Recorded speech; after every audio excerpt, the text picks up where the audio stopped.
And it's good afternoon to Kiev from Cape Town. I say hello to Yuriy Kryvosheya, and he's the president and the managing partner of Toronto-Kyiv.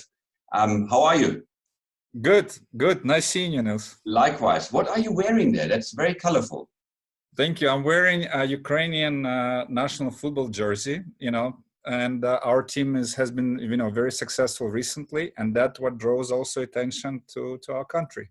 Excellent. Well, I hope that they can play very, very soon and that we can see them on TV or wherever we are watching those things. Tell me, Yuriy, what is Toronto-Kyiv? What do you do? TorontoKyiv is the company that has developed, built, and operates one of the largest mixed-use real estate properties, which consists of commercial real estate and the hotel with the Holiday Inn brand. We have a management operation agreement. And in terms of commercial space, we have retail, restaurants, event space, and offices as well. And the first time in Ukraine, -5-floor parking. And we located basically in the center of capital, Kyiv, right across historical landmark, a very nice Catholic cathedral. So we try to play our role in terms of as well architecture and cultural aspects, not only from the commercial standpoint of view. Yeah, when I first met you, which I think is by now about 2 or 3 years ago even, I remember seeing some of the images and also you had some launches in the ground floor lobby. If I remember correctly, there were some launches or some big parties that I saw there. So is the hotel open at the moment? Yeah, we actually one of the very few hotels that are open in Kyiv today. Good for you. You have Intercontinental, Fairmont, Radisson's, they're all closed. We remained open. We have a few long stay guests, international guests, who decided to basically stay in the country and stay with us. So kind of like optional isolation, so to speak. And because we stayed open, it actually had a very positive effect, at least psychologically, on the team. Yes, we did go through optimization. Yes, we did have to cut costs and stuff like that. But we kept, majority of the stuff, and as well, we kind of, keep on running. And because of that, as well, there is still some traffic popping up in the sense like diplomatic government traffic, because we still have some formal delegations that come to help reforms in Ukraine or other aspects. And as well, in terms of diplomatic and embassy community, there are quite a few internationals who, let's say, didn't have a chance to leave on time. So Right. sometimes the embassies, once they get the formal permission, they gather everybody and they need to place them somewhere before the flight. So, and this is not to mention some charter flights that are coming in to bring Ukrainians who would like to come back to the country, and the airlines, the crew, they have to stay somewhere. So sometimes we get some of that traffic as well. But the main thing is we're staying open, and I'm putting a bet on basically once we will be coming out from the quarantine, from all this tough situation right now, maybe we will be prepared for a jump start. Right. While the whole situation is going to be slow for everybody, Yeah. you still have to do something. At least plus, you are kind of running, and then you could you can start while you're walking. You might not be running right now, but while you're walking, which is easier than from zero.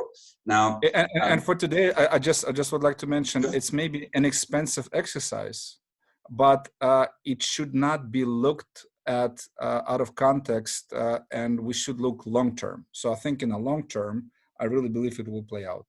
Yeah. What form does it take? I mean, do you have a restaurant that's open as well? I mean, how do you feed those guests that are there?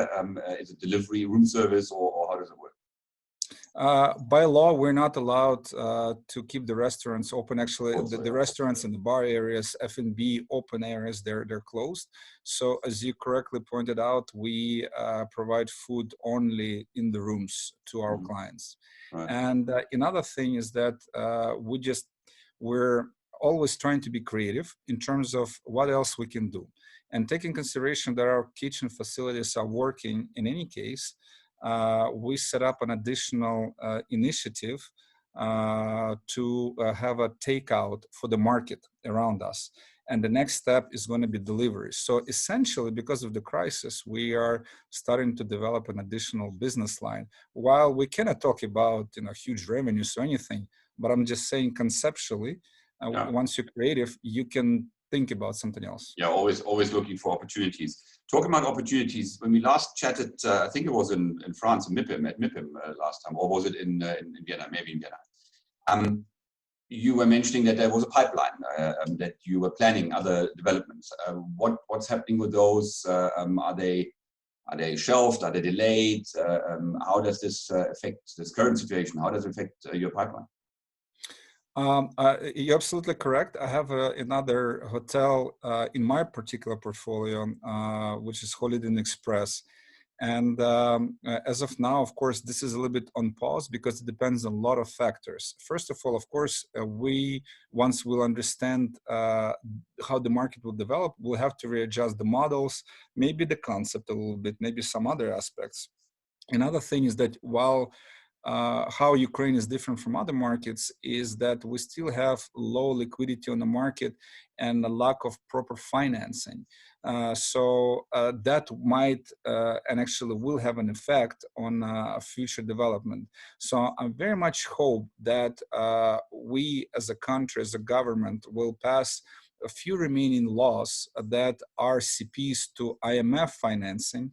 And once we're going to get IMF financing, is going to be a psychological boost for foreign investors and financial institutions, IFIs. Then we're going to be in a different ballgame. Then we can already plan properly. As of now, we're sort of trying to stop the fall. We are implementing anti-crisis measures and then trying to plan. Another thing is that I also was elected recently as actually head of supervisory board of another project in the west of Ukraine. It's a nice impact investing kind of property that's being even supported by Canadian government, Swedish government, BMW, Bosch foundations, and so on.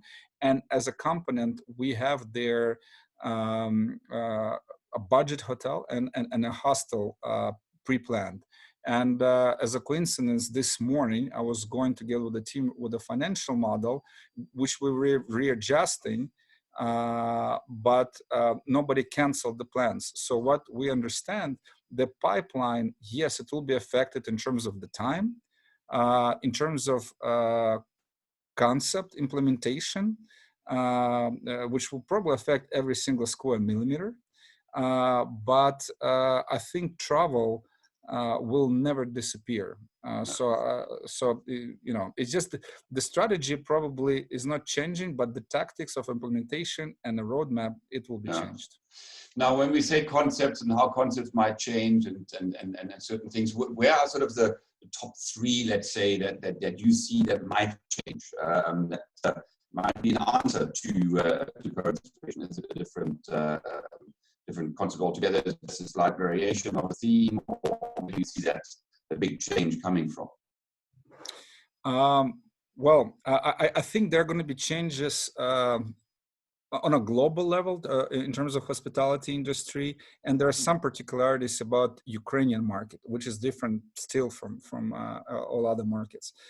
In terms of global things, I'm been in the commercial real estate, not only in hospitality, and I observe and I notice how, for example, PropTech is developing quite rapidly. And as I've been saying previously, PropTech is not really behind FinTech.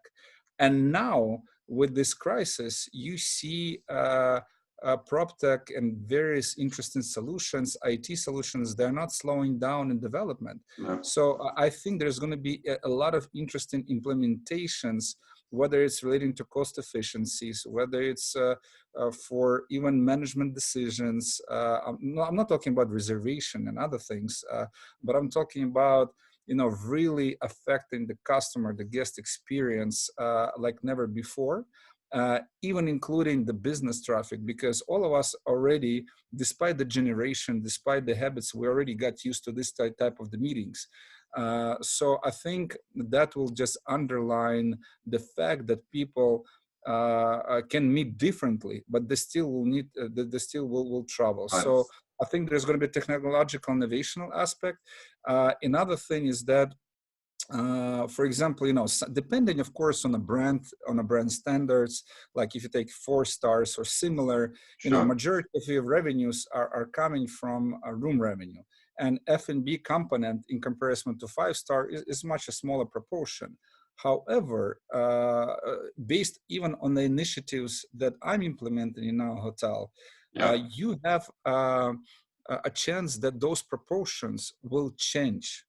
Because people, I think, will little bit by little bit generate additional revenue streams actually despite the product they're having, in order to diversify even more. In terms of Ukrainian market, we are still today heavily undersupplied in terms of quality, internationally understood product. Yes, there are some post-Soviet properties which are poorly managed. There are some old apartments that are clustered together and have some hospitality operation being put in there. But in terms of systematic players, it's still heavily undersupplied. And so some great opportunities that are coming up in the market. Yuriy, I'm really sorry, but I mean, time is just running away. I would love we can chat even longer. Maybe in closing, if I can get from you the glimmer of hope I'm always looking for. You mentioned already that there is potential for development, but where would you say is the top answer of how this crisis is changing us positively?